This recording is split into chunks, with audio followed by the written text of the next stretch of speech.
Well, Chris, thanks so much for joining me for book club, for my virtual book club. I'm so Jessica, thanks so much for asking me. It's a big excited. honor. I've been looking forward to it for, I don't know, what, 6 months now we've been trying to arrange this? We've been talking about this for a while. Like ever I since I know. got you on my podcast, I'm like, I wonder if I can also get him on Facebook. Hmm. Because side hustles, literally after I had your episode, I got so much great feedback, so many questions from people. I've even done some presentations at libraries in Toronto about side hustles, and they've been That's getting great. like the most attendance of course, I always pitch your book. Wow. They're Fantastic. Thank like, you. oh, you know what a good book is. That's great. So we'll I walk you appreciate through that. the steps. Mhm. And it just seems like more and more people are, I guess, figuring, hey, the money that I'm making in my day job just isn't enough. I need something else. Yep. Hmm. And so here we are. Yep. Hey everyone, for everyone joining us live. It's me, Jessica, with New York Times bestseller Chris Guillebeau. Make sure to jump in at any time, ask your questions live. We're going to be here for 20, 30 minutes, depending. So don't be shy. Ask us your Hmm. questions whenever. Yeah. So I think we'll kind of just jump in. I got a bunch of questions Mhm. from people that want to make sure they got their questions in if they could attend or could not attend. So we Mhm. can kind of just start from there Sure. and see Sounds what good. happens. Good. Sounds good. So let's start with this one from Karen. She lives in Halifax, Nova Hmm. Scotia. Hmm. And her question is there really a difference between a side hustle and a part-time job or a second Mm. job? Which I bet Great is a question. very common question, probably. Yeah, I mean, it's a great question. I think, you mentioned like more and more people are looking for this kind of thing now. Mm-hmm. And I think people are talking about this concept in lots of different ways. So, perhaps for some people, they are talking about a side hustle is like, oh, I've got 3 or 4 part-time jobs. I'm just trying to cobble things together and so on. However, the way that I talk about a side hustle, like the reason why I made Side Hustle School my whole mission, Yeah. 2017, continuing into 2018 and beyond, is I really want to encourage people to think a bit differently.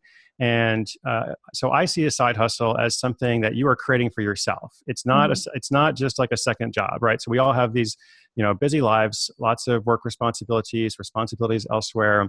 What you don't need in your life is like another 20-hour week job where you're working for someone else. Mm-hmm. So the kind of stories that I feature, like in the book and on the podcast every day, and what I'm trying to help people do, is something completely different from just working, for someone else. And even like driving rideshare or something. People ask this a lot.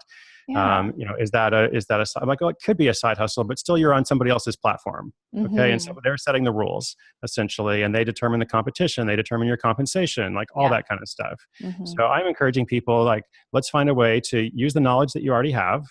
Don't go into debt, don't spend a lot of money, and in a short period of time start a product or a service, right? Mm-hmm. And there's a proven path to doing this. It's not that complicated. So I think there is a clear difference, between what I'm trying to help people do, which is essentially create an asset for themselves that has the potential to make money for them while they sleep. And I think that's a lot better than a part-time job or a second job. Way better. I mean, I love not having Mhm. a boss, and that's why I started my side hustle. Was I liked having the freedom to do what I wanted, and no one could say, oh no, that's a bad idea, or you shouldn't try that. It's like Mhm. when you have a side hustle, you could literally try as many things as you want and do whatever you want. And it's nice to have something of Mhm. your own, like you said, which I think is really key and important. Because Mhm. yes, side hustles is about earning more income, but it's also about, for me, I think one of the things too is, especially I graduated during the recession and I'm like, oh crap, it was really hard finding a job. I would like to have a backup in Mhm. case something happens. And if I have a side hustle that is kind of generating Mhm. passive income, or I'm more in control of how I can make money, then I feel a little bit safer. Whereas Exactly. with an Yeah. employer, they could, Mhm. the company can go bankrupt, they can lay you off, they can fire you. There's all these things like you said, like lots of Mhm. people probably consider like a Lyft or an Uber as like, oh, this is sort of a side hustle. Yes, but what if something happens to those companies? What if, I don't know, all the countries that use Uber all change their laws and makes it illegal or something like that. Right. So gotta, Right. kind of be careful a little bit. Yeah, and also you're just earning a part-time wage, doing that. And so maybe there's some flexibility, which is great, but otherwise not so good. So you use this key word right there, which was safety and security. Mm-hmm. And I think everyone should pay attention to that. Like even if you have a good job, you love your job, that's fine, but the situation could change or you could change, at some point and you just want to do something different. So a lot of the people that I'm working with, they do like their job. They're not trying to escape. They're not on that path necessarily, but they want to have this, sustainable, reliable second income so that they have options. Mm-hmm. And then if you're in that place, then it's almost better because you're going to work every day because you want to be there. Like you're excited to go to work every day, as opposed to like I go to work because I need the paycheck. And that's again, a much better place to be. Yeah, exactly. Yeah, I think that's like the first thing too that I've realized in the past while since I've, moved my side hustle into my full-time hustle is, wow, I actually get excited to go to work every day. Right. I mean, albeit I don't have a commute anymore. You don't go very far. Didn't go very far, really just from one room to the next room, but still, it's nice. Hey, Sunny, thanks for joining us. And everyone who's watching, make sure to plug in your questions live, and Chris will answer them. But let's move on to another one we got in advance from April from New York City. She asks, I feel like everything's been done already. How can you really find a unique idea that isn't copying something, which I think is also a very common feeling. Yep. Like everything's been done. Yeah, it's such a common thing. It's like with that question and the other one about how it's kind of like related, opposite but related. Like I have an idea, but I don't want to tell anyone about it because I think someone's going to steal my idea. It's like someone probably will. Right? Yeah. Well, someone probably will, and doesn't matter. I guess that's like a separate topic. So I guess the first thing, let's deconstruct that question a little bit. Like we could answer it directly, but how can you really find a unique idea that isn't copying something? Do you really need a unique idea? Is my first response. Like, why do you think you need to find something that hasn't been done before? Because actually, most things have been done before in lots of different ways, and that's not bad. How many coffee shops are there in Toronto? Or I think she's from New York City. Aren't there a lot of coffee shops even in the same neighborhood, the same block even sometimes, but yet a lot of them are still able to thrive. Okay. And people prefer one for whatever reason. And so in a lot of ways, it's a lot easier to do something that is already being done because people understand it. If you're coming up with something that has never been made before, never been offered, then you have the difficult task of persuading people that they need something they've never heard of before. And so it can be done. I would say so with Side Hustle School, I've been doing a daily episode, 7 days a week since January 1, 2017. Right now, at the time we're making this, it's like episode 514 or something. Oh my gosh. And so every day, different story of somebody who's out there starting their side hustle and how do they do it and what happens and what are their challenges.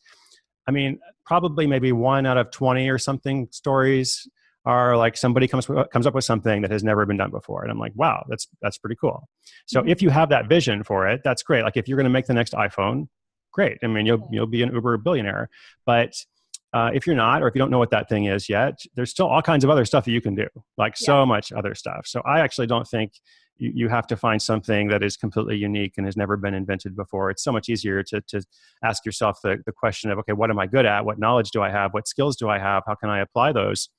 Perhaps in a different way to meet people's needs. And so maybe instead of thinking about unique, just think about problems. Where are people struggling? What problems do people have? And how could I, provide a solution or an answer for that? And that's just seems like a much easier path to go down.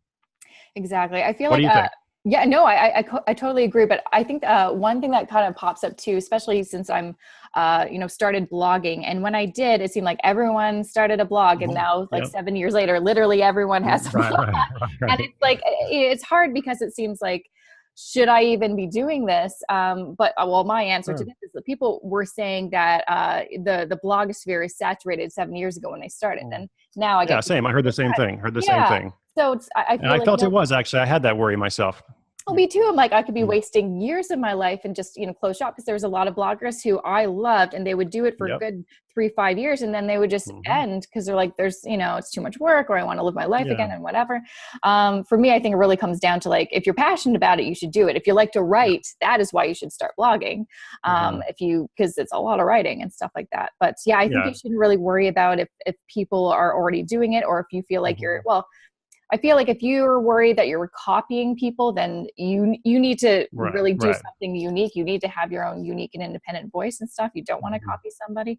But you can't really worry about, everyone's already done everything. That's fine. Just you can still do something similar as long as it's in your kind of unique voice and perspective, I guess.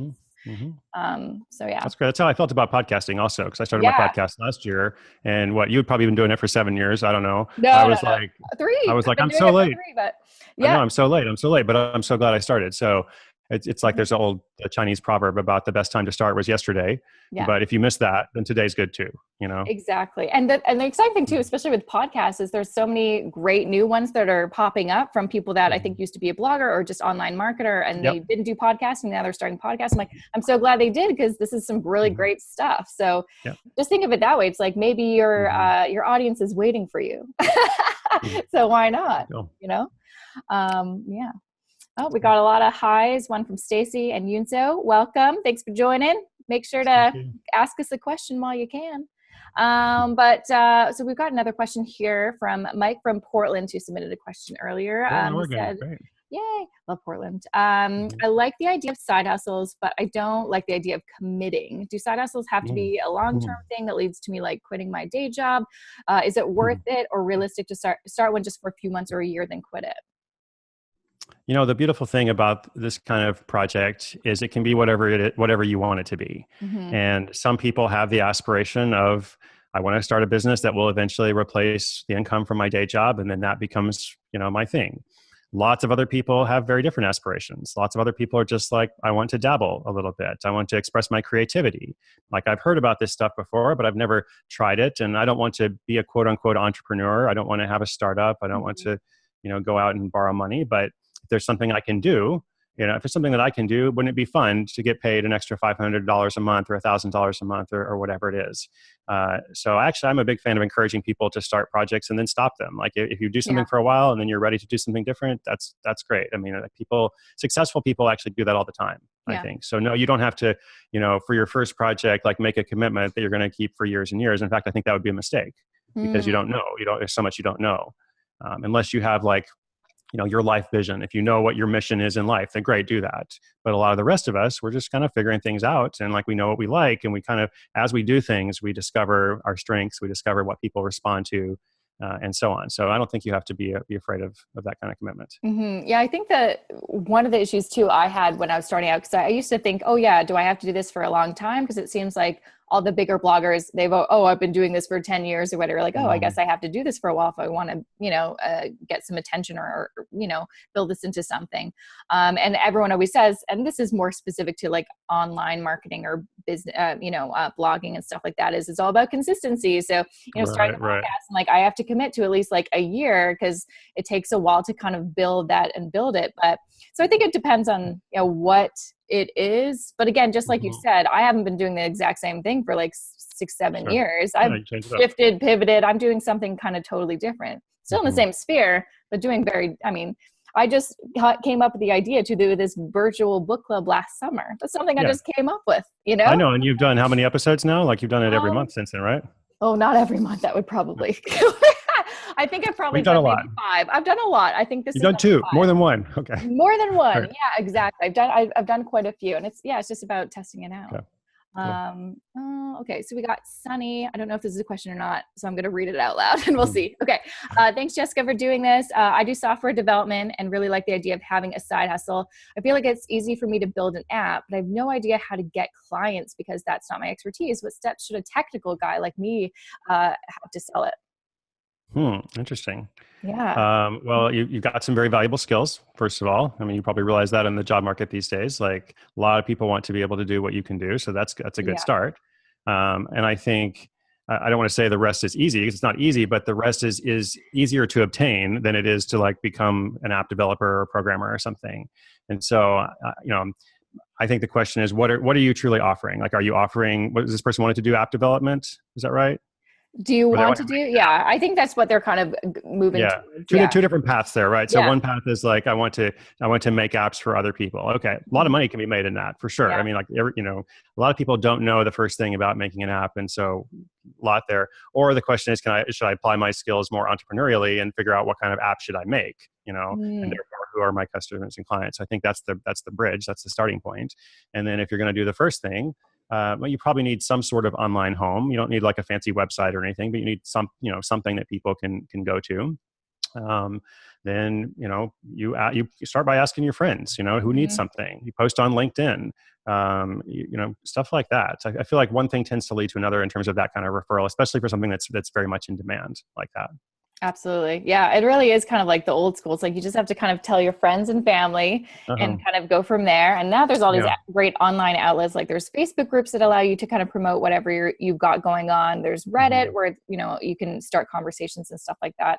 So it Yeah. is kind of There's probably, not to interrupt you, there's probably yeah, somebody watching right now who needs an app, right? it's Who like true. needs to hire somebody. So you Yeah, should post, your, if you have any info or website or something, post it up there because maybe somebody absolutely. watches, wouldn't that be cool if we like make a connection that way? Exactly. Please do that because, Sunny, I'm going to also be putting this on YouTube and stuff. So you Awesome. never know who's Great. watching. And all I want is Um, 20%. yeah, me too. That's it. That's all we need, and we'll be fine. Okay, I'm going to get to another question that I got from someone in advance. Justine from Mhm. Ottawa, Ontario asks, Mhm. what's the most random or unique side hustle you've ever heard of? And I'm sure, Mm. I mean, you've talked to like over 500 people, so there's Yeah. probably some good I ones. need I need a better go-to answer for that because like I like so many of them. There's so I many know. stories that I like. I don't know that I have a pet favorite. What I wanted to do with the project was highlight stories of people that are doing unexpected things for the Yeah, most I part. like that. Yeah. Because there are a lot of people in similar industries, and that's fine. But I want to kind of show people like there's all kinds of ways to make money that you have never thought of, basically. Yes. So if I go back to like how I started, like the first month, I had a feature on someone from Colorado who makes chicken saddles. Like, if you What? have chickens, like there's a little vest you can put on your chicken, and apparently this is needed. There's like a whole thing behind it, and she's making $2,000 a month from chicken saddles. You can go to chickenarmor.com. I'm not an affiliate for chickenarmor.com, by the way. You can go What? and check out what she's. What are those? Like You now ever, I'm picturing like a horse mm, saddle on a chicken and someone that's riding. basically what it is. That's Who's basically what it riding is. the But chicken? nobody's riding it. It's to protect them, essentially. It's to Oh, keep them alive. I Kind of have like a this really sow. crazy vision in my head. Yeah, but anyway, so that's kind of random. But I mean, like she's making money from it. I mean, this week, let's see, what was I doing this week? This week, I was recording an episode about organic cotton candy. Oh, Someone in Brooklyn who's like, kind of does this nostalgia thing about I'm going to yeah. make cotton candy the way it used to make, and she's figured out a way to package it, which is always a problem. To like actually store it and keep it fresh for a couple of weeks. So she's trying to grow that. There's two other women who are starting a subscription box business, but focused on women who are going through breakups. So if you're going through a breakup, you get like a breakup box, Oh, wait. basically, and That then sounds they spin it amazing. into other things, as Yeah, well. So you can all spin kinds of that stuff. into like not just a breakup box, but just like having a bad Yeah, day I think they're box. doing they're doing a bunch of different things, but that's That's one way that they. awesome. Yeah. So that's yeah, like that's amazing. Well, From chicken saddles to like breakup boxes, there's a whole range of stuff. I'm so gonna look at that chicken saddles later. That is just too funny. And again, everyone watching live, make sure to pose your questions. We're going to be here for maybe another 5-10 minutes. So this is your chance. But we're going to get to another question. We've got one from Eric, who is from Toronto, Ontario. He says, or he's asked, I've got a side hustle, but it's killing me. How can I Mm, keep it up, but still balance it with my day job and having a life? yeah, great question. Great question. I think this is a problem that a lot of people find themselves in. So let's take it from like top down first. First of all, like why are you doing this project? Like, what was your goal when you started? Has your goal changed since then? Is your situation different? So maybe that's that information will kind of tell you I should stop doing it, or I should put it on pause for now. I need to pay attention to the rest of my life. Fair enough. But if your answer is like, no, I still believe in this, I just have to figure out how to balance. Then I think you're going to have to become more efficient. You're going to have to let go of some things. You're going to have to Mm, say, I'm not going to be able to like do everything that I would yeah. like to do for this side hustle, basically. And I think that's really smart in general. I see Yeah. people trying to do far too much in their businesses, even full-time people who are going all in. Like, you're not going to be good on every social network. You're really not. In fact, it's probably better if you're just on like one or two, the one or two are where your customers or potential customers are. You're not going to be able to pursue every different marketing strategy. If you have an idea for 5 products, you're not going to like pick one thing, right? Mm-hmm. Pick the thing that's working and do that more.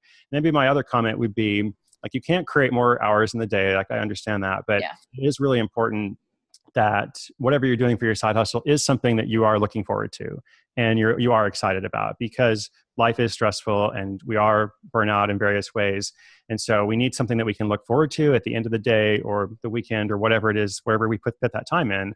So where it's not just another task, because in your job, you probably have stuff you have to do that you just have to do. And it's like, it's not the end of the world, but you're not necessarily excited about everything. So you really want your side hustle to be something you're motivated to do, because I feel like there's a connection between your own motivation and what is ultimately successful. That's not the only factor, but I think that's important.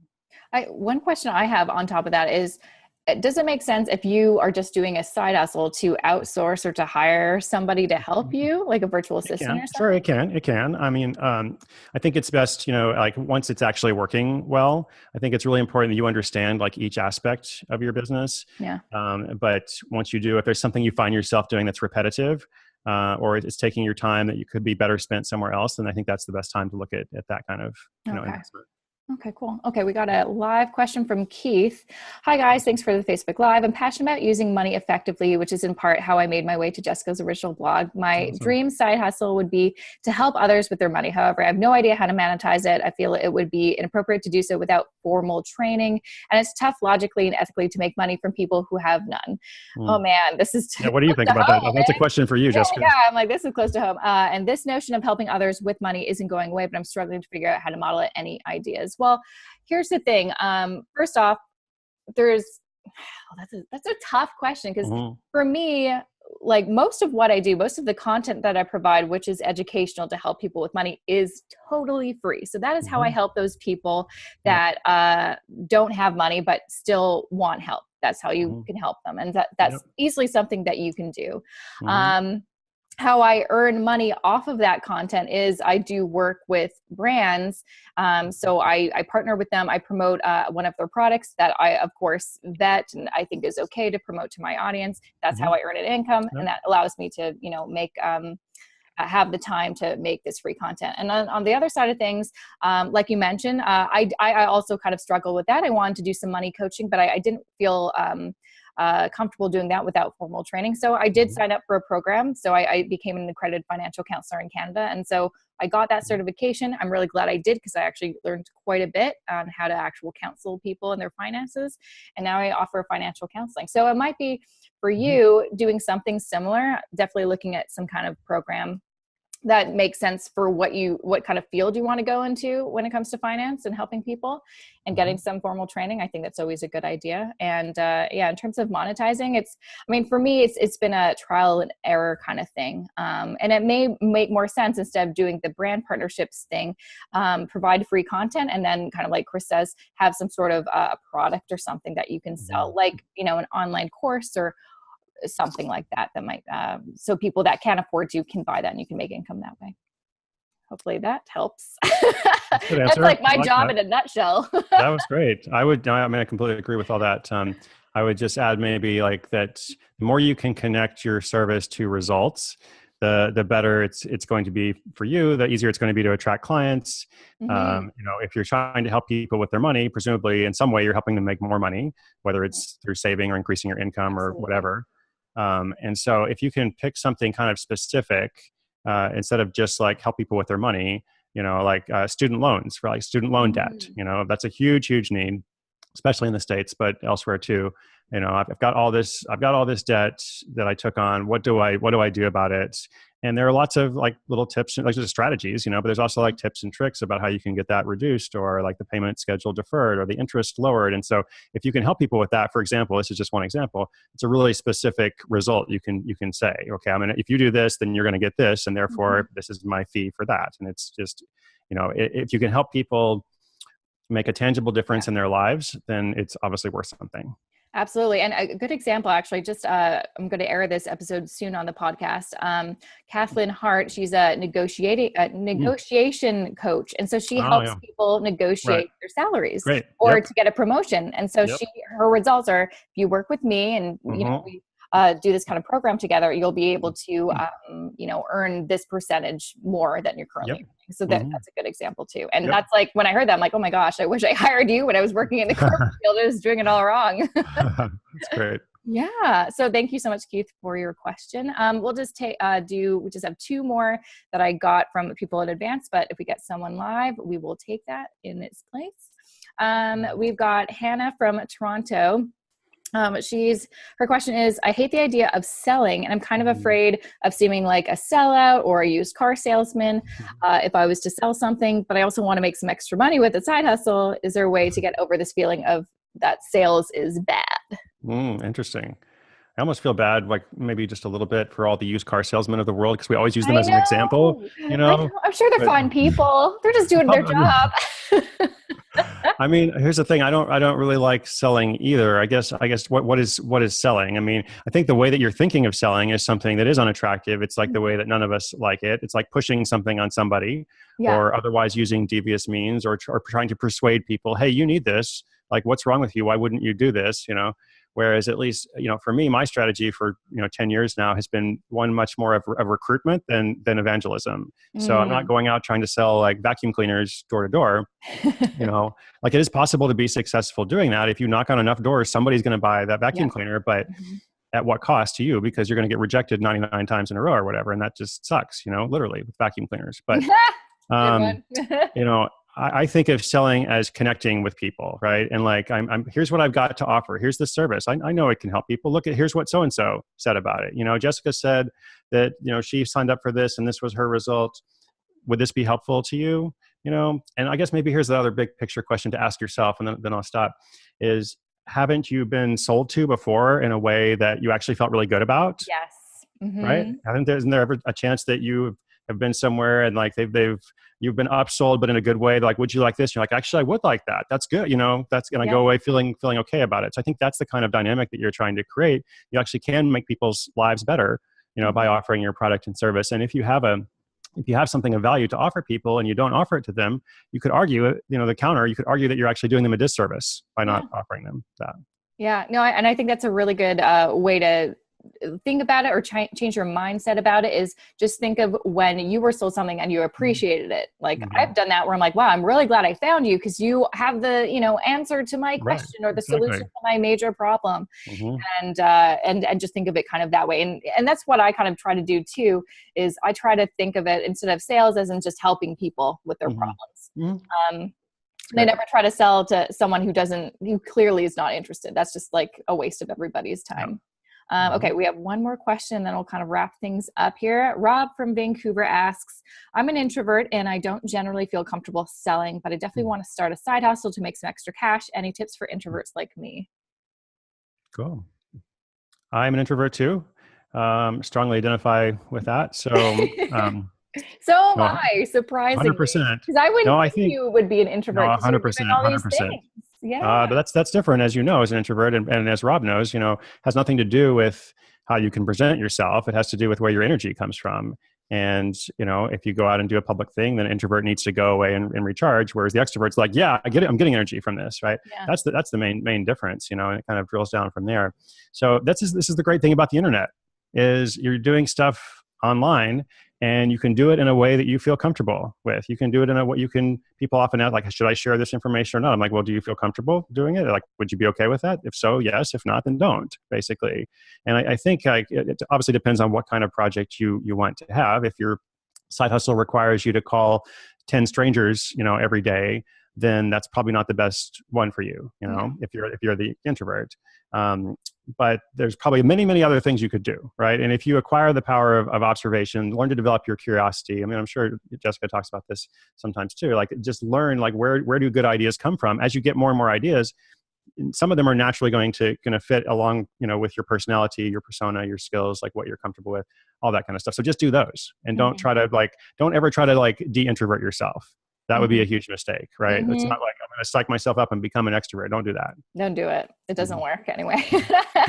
Okay, one more question. I know there's two, but we're just going to get to one, and this is an easy one. What are some of your top book recommendations for aspiring solopreneurs and side hustlers, besides your own books, of course, which we'll talk about? I wouldn't recommend my own books. Yeah, don't read those. No. Right. No. My favorite book is one I wrote. You should check it out. I keep reading it. No. Yeah, so I don't read a lot of like business books, just because I'm a business author, and so I'm kind of just trying to do my own thing. Totally. There's lots of great books out there, but maybe like loosely related. I like Todd Henry's book. Todd Henry's books. He wrote one called Die Empty. He wrote one called The Accidental Creative. What else have I been reading? I'm trying to think recently. Oh, Laura Vanderkam. She writes about productivity and time management, although she wouldn't use the phrase time management, but it is about, basically scheduling your life around something that's important to you. So the book I was rereading recently is 168 Hours, which that's the number of hours in a week. And so that's where that comes from. That was good. And then I'll give you one more, a book that did affect my thinking quite a bit when I was getting started. It was a book by Barbara Scher called Wishcraft. So Wishcraft, like WISH, about kind of just, thinking about your life and living intentionally and figuring out what you want. And, this whole field of so-called lifestyle design came about later. And she didn't get nearly as much attention as some other people did, but she was actually a pioneer in that. So I would encourage you to go back to the original with that, which is Wishcraft. Those are some good books that I've never heard of, but I'm excited to, because I think, like you said, it's actually kind of important to not just read a bunch of business books, but read books that are, because those can lead to some really interesting thoughts and then creative juices flowing and stuff. Well, Chris, it was so nice that you got to join us and answer so many awesome questions. Where can more people find more information about you and your books? Oh, awesome. Thank you. Well, I really enjoyed the conversation. Thanks everybody for hanging out or for watching later. So my podcast, the daily podcast, is Side Hustle School. You can go to sidehustleschool.com, or it's in Apple Podcasts or wherever you listen to podcasts. You can see my blog at chrisguillebeau.com. Nobody can spell Guillebeau, but maybe we'll link it up. I'm really good at it. If you type in Art of Nonconformity, people will come to me eventually. I appreciate that. That's good. Somebody out there can. And then, Chris Guillebeau on social, or 193 countries on Instagram.